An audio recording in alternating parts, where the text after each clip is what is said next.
Esse episódio é com a banda Uncured, e essa é a versão dublada em português.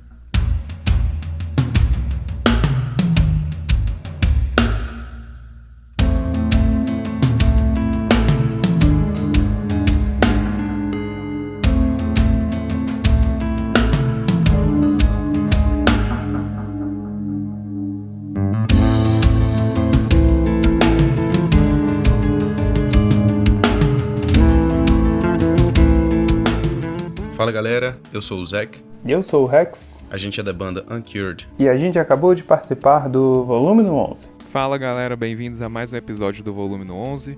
E hoje eu estou aqui com os fundadores da banda Uncured, os irmãos Rex Cox e Zack Cox. A banda foi fundada em 2016 e eles já estão fazendo turnês ao redor do mundo, junto com bandas como Lacuna Coil, Slipknot e Children of Bodom. Enfim, vocês conseguiram de uma forma relativamente rápida ter um som característico seus. E também foram muito bem reconhecidos não só pelo público, mas também pelos críticos. Então, uma das minhas maiores curiosidades é não só como vocês chegaram lá, mas como vocês lidam com isso tendo chegado nesse patamar com tanta velocidade. Dá pra acreditar que tá acontecendo? 3 anos e meio atrás, a gente não sabia como nada iria acontecer mesmo. A gente só escrevia músicas porque achávamos divertido, legal. E aí, conseguimos nossa primeira turnê. Estávamos todos empolgados para isso. E uma coisa levou a outra.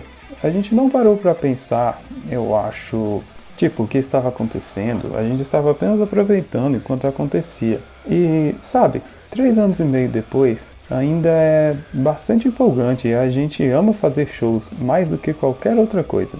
Ah, isso é bem legal. Então, para as pessoas que não te conhecem, já que Sepultura é bem famoso e nosso público é aqui do Brasil, eu diria que vocês têm um som meio Sepultura, só que com uma parte técnica também, tipo uma vibe meio Dream Theater. Então, pra quem nunca ouviu o som de vocês, como que vocês descreveriam? Pelo que eu consegui analisar, seria tipo um metal mais técnico, mas também com alguns elementos mais tribais, com guturais e uma coisa meio danças de rituais. Certo. Essa é uma boa forma de pensar. Nós gostamos de nos chamar apenas de uma banda metal reta, mas também estamos adicionando vocais limpos que o Rex faz. Nós temos vários breakdowns grandes e riffs pesados, porque são nossas coisas favoritas de ouvir e tocar, mas também temos vários solos de guitarras com mais técnica, porque nós levamos tempo para trabalhar em novos solos, especialmente para tocar no palco, assim como...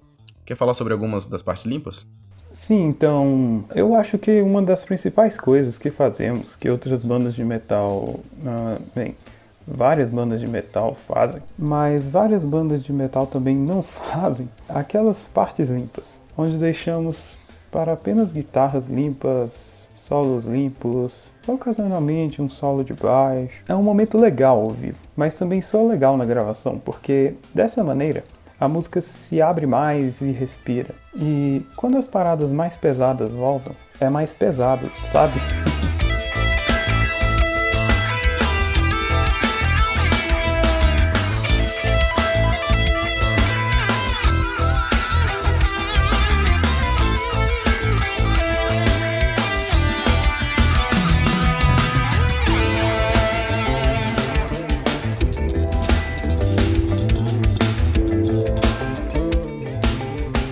Eu posso usar um exemplo, tipo na música Death Valley, quem começa ouvindo a música vai pensar, isso aqui vai ser uma música mais calma, até que chega o breakdown. Certo. Então várias pessoas podem ficar surpresas até chegar esse breakdown, porque eles vão pensar, caraca, não pensava que esse breakdown ia chegar.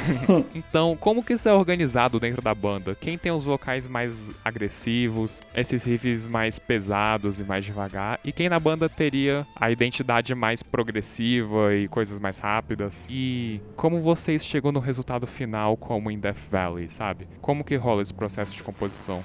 Bem, todos nós temos bandas favoritas e influências musicais diferentes, mas todo mundo está mais ou menos na mesma página de como devemos soar. E para uma música como Death Valley, esse começou como uma música básica de metal quando não tínhamos a parte limpa. E então pensamos, deveria ter uma progressão de acorde. Talvez deveríamos fazer a mudança com um som diferente. Trabalhamos algumas notas até que a progressão de acordes ficasse legal, de Si bemol e logo em seguida Si menor natural. Então foi foi uma progressão agradável. A gente seguiu daí e fizemos uma parte mais tranquila, sabe?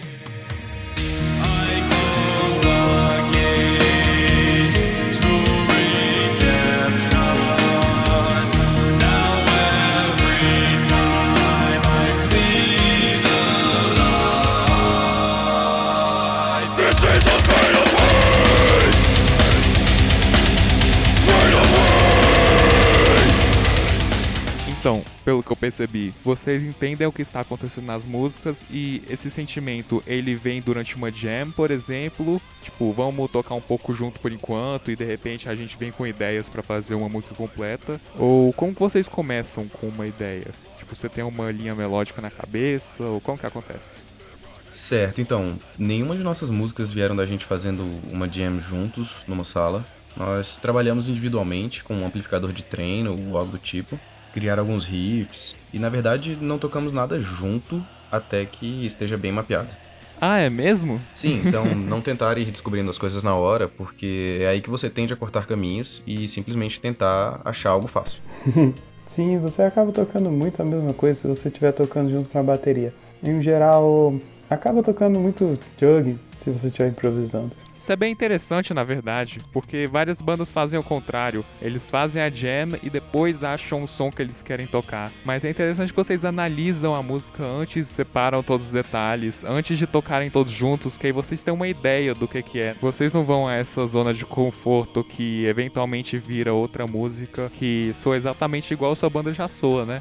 Certo. Nós tentamos, na medida do possível, fazer todas as nossas músicas soarem bem distintas entre elas, mesmo tendo o nosso som característico. Você consegue perceber que é a gente, eu acho. Não tem duas músicas, ou até mesmo duas partes que se pareçam entre si. Talvez alguns links nos solos, mas além disso... O que é completamente natural, né? Porque vocês também vão ter riffs geniais, por exemplo. Eu não conheço alguém que ouviria metal, esse tipo mais breakdown, assim, mais chugging, e depois esperariam algo mais com groove, né? Bem interessante. Certo. E eu também tava imaginando, por exemplo, se a gente vai ver o álbum de 2019 de vocês, que... vai soar engraçado pra quem estiver ouvindo agora, mas se chama Epidemic. Epidemia em português. Mas antes, eu tenho que perguntar, como foi a reação de vocês depois que vocês perceberam que em 2020 tava vindo uma epidemia? Depois de já terem lançado um álbum chamado Epidemia. Estávamos apenas um pouco à frente da curva. Uma coisa meio Simpsons revelando o futuro, hein? É tipo... Claro que não sabíamos que isso ia acontecer. Claro. Mas acho que isso só deixa o álbum relevante um ano depois. Legal. Ainda seguindo em frente. É isso mesmo. Legal.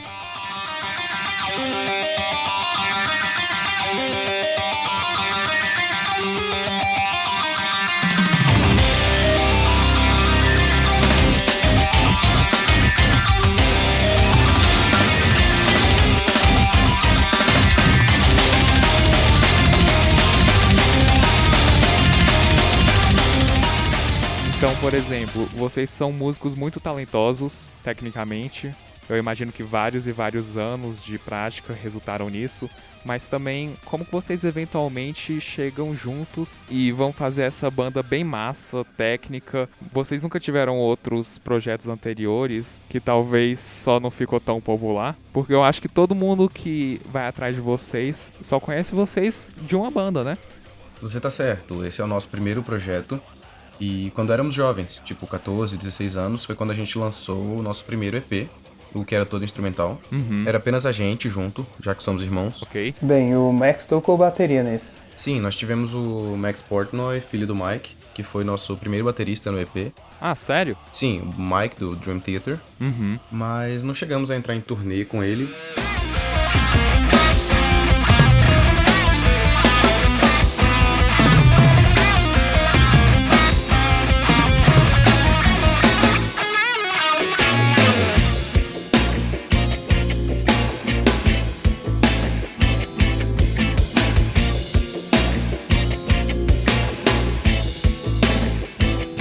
A gente tinha um baterista de tempo integral, o Liam, que se juntou a gente antes da nossa primeira turnê, e ele esteve com a gente desde então.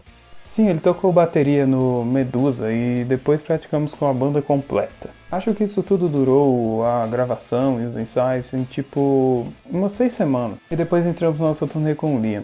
Ele encaixou certinho na banda imediatamente.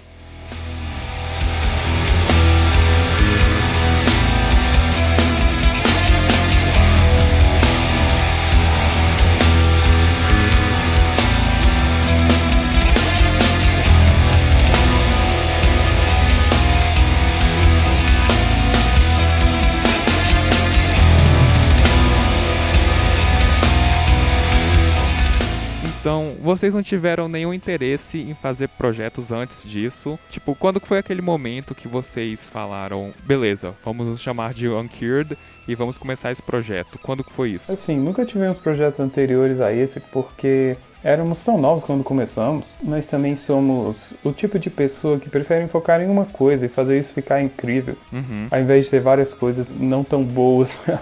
Então é por isso que a gente leva tempo com, acho que tudo que a gente julga ser importante. E também, honestamente, não me lembro de quando virou oficial. Desde que a gente entrou em turnê, foi quando a gente chamou o começo oficial da Uncured. Ah, entendi.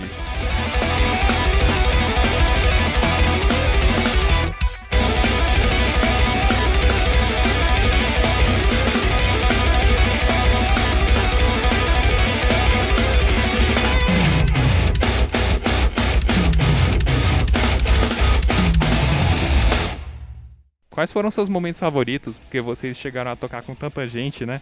Alguns, tipo quando a gente tocou na Summer Breeze com o Jamie Jasta no palco principal na Alemanha, que foi quando a gente tocou pro maior número de pessoas. Então, agora é definitivamente um dos maiores destaques. Legal. Esse foi um dos melhores momentos. E sobre os shows normais, os que a gente fez na América do Sul foram disparados os meus favoritos. Sim, definitivamente. Disparados, foram os melhores. O que fez deles tão especial? Como foi nossa primeira vez na América do Sul e estávamos sendo apoiados diretamente pelo Lacuna Coil, eu sinto como se várias pessoas já conheciam a gente, conheciam nossas músicas, vinham nos ver até mesmo antes dos shows. Isso é bem legal. Sim, a gente conseguiu perceber que todo mundo estava super empolgado para nos ver, ao invés das pessoas que talvez tenham ouvido falar da gente. Então foi definitivamente diferente comparado às turnês passadas. Esse foi o momento que vocês perceberam que as pessoas estavam indo aos shows já sabendo quem a banda Uncured era e já sabendo como era o som de vocês e também já sabendo o que esperar? Tipo isso? Desde a nossa primeira turnê as pessoas sabiam quem nós éramos, mas tava falando que na América do Sul uma porcentagem enorme do público já nos conheciam, ao invés de algumas pessoas. Então foi certamente uma experiência diferente, porque a gente pode perceber que as pessoas já conheciam nossas músicas ao invés de, talvez já ouvi falar. Isso é legal. Tipo, às vezes alguns shows que não foram tão bons, sabe? Você andava e eles celebravam, mas não era nada insano ou algo do tipo. No passado. No passado. Mas escrevemos uma faixa de abertura nova, começamos o set diferente agora. E quando entramos, durante esses 7 shows, e instantaneamente a sala estava cheia de energia, então foi incrível. É mais fácil você se situar naquele ambiente de show. Tipo, agora meu mindset é que eu tô tocando nesse show enorme. Quando você sente que as pessoas estão te esperando mesmo, né? Não estão esperando eu abrir pra outra banda, a banda que eles querem assistir. E porque vocês tiveram a oportunidade de abrir pra tantas bandas e também tocar pra tantas pessoas, vocês realmente sentem a diferença entre tocar pra 2.000 pessoas ou 5.000 pessoas, depois de um número específico? Faz diferença pra quem tá tocando lá em cima? Bem, nós sempre damos nosso melhor nos shows, aconteça o que acontecer. Claro. Mas, contanto que você não enxergue o chão e é tipo um local vazio, contanto que tenha gente lá, nós sempre nos divertimos tocando e nós sempre entregamos. Mas você consegue perceber que o público, especialmente quando tá lotado, é simplesmente quanto mais pessoas, mais divertido é. Pensa assim, a gente prefere tocar para 300 pessoas em uma sala lotada do que para... talvez 1.000 pessoas em um estádio enorme, né? Certo. Acho que a interação com o público e se eles estão empolgados, a energia do local e... é sempre uma vibe melhor e uma energia melhor quando está tudo compacto. Sim, entendi. O que fez vocês perceberem que vocês iam fazer uma turnê na América do Sul e a gente tem que fazer esses anúncios pro nosso público sul-americano? Nós viemos à América do Sul depois de fazer turnês nos Estados Unidos, no mínimo umas 8 vezes, eu acho, e uma vez na Europa. Então foi coerente pra gente começar a vir pra América do Sul no nosso terceiro ano e começar a construir uma base de fãs aí. A gente fez o cover de Roots Bloody Roots e quando postamos, dava pra ver no Instagram que boa parte do nosso público é da América do Sul. Entendi. Então fizemos o cover de Roots porque sabíamos que a gente ia tocar lá.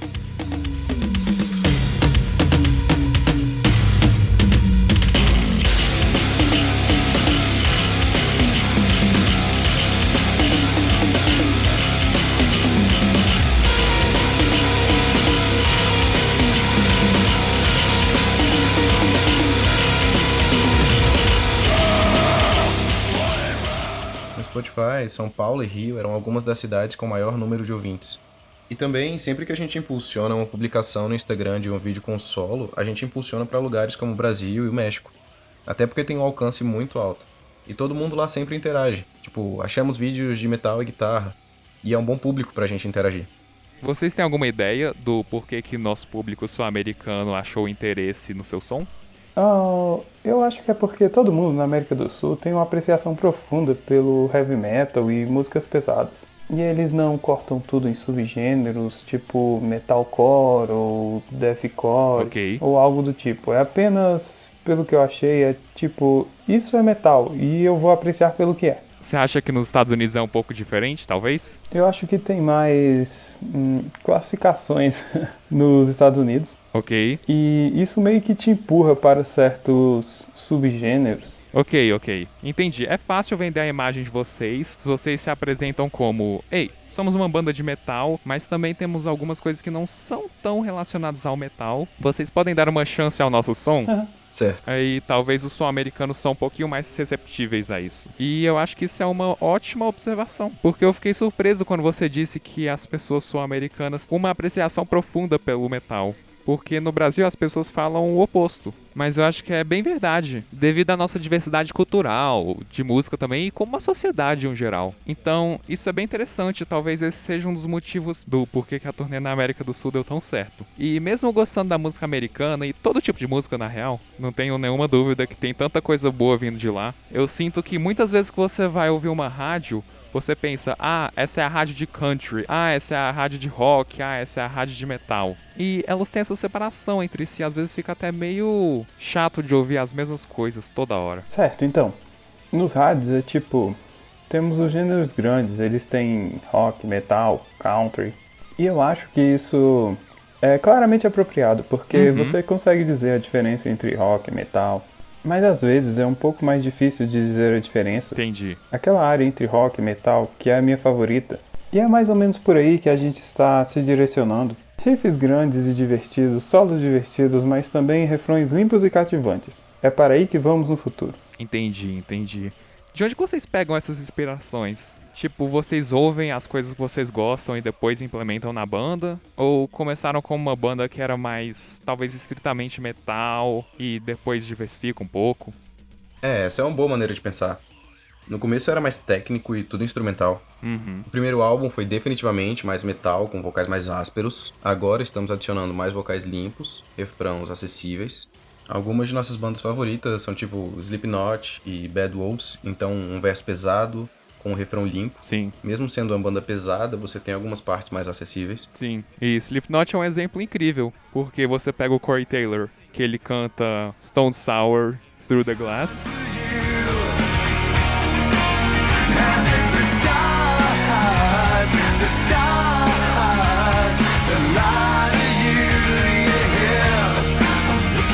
E People Equals Shit ao mesmo tempo, com Slipknot. Coisas bem distintas mesmo. E as duas bandas são enormes. Exato. Stone Sour e Slipknot são ambas gigantes.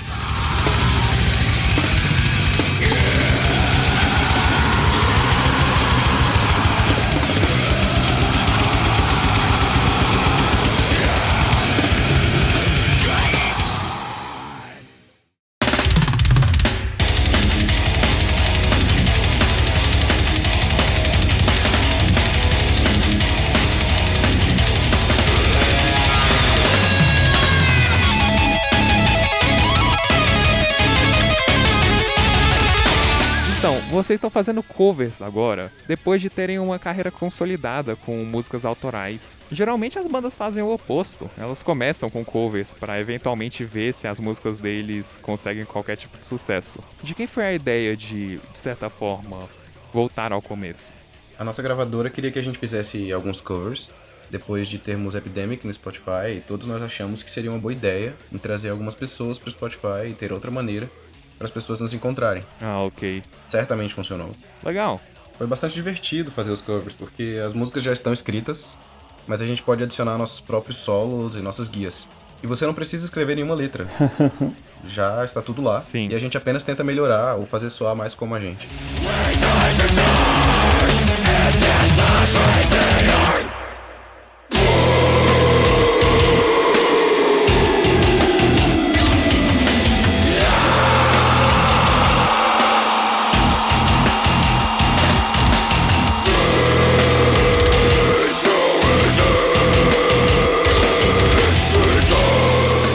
Então, galera, acho que foi isso. E para quem estiver ouvindo, o que é que vocês gostariam de falar? Talvez falar um pouco sobre os projetos futuros, considerações finais que vocês gostariam de falar sobre a banda e carreira pessoal também. Eu diria, por favor, ouçam a gente no Spotify, achem a gente nas redes sociais. Se vocês nos mandarem mensagens ou nos mencionarem algo, a gente vai ver. É mesmo, né? Pra qualquer pessoa que esteja pensando que eles estão mentindo, tipo, vou mandar alguma mensagem pra eles e eles não vão nem responder, eles nem me conheciam. E eu ofereci pra eles pra participar do podcast e eles falaram, por que não? E aqui estamos nós. É isso mesmo. Então, é isso aí. E, gente, eu realmente agradeço muito porque é muito gratificante em pleno século XXI você conseguir entrar em contato diretamente com as pessoas que você admira o som. Então, muito obrigado por isso. Obrigado você. Claro, sem problemas. Ficamos felizes em fazer.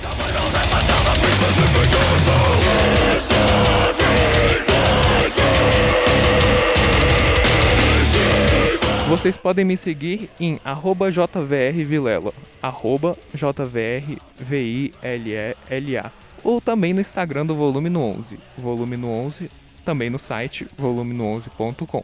Os dois 11s são os numerais.